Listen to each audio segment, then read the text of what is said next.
И почему я не попробовала его раньше? Мне в руки попал набор с двумя миниатюрами солнцезащитных средств. Оба имеют защиту SPF 50.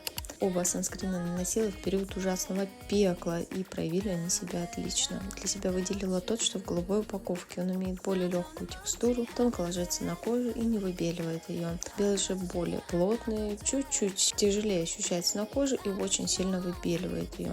Свое однозначное «да» я скажу первому. Комфортный санскрин с приятным цветочным ароматом, который спас мое лицо от сгорания даже в самое пекло воды.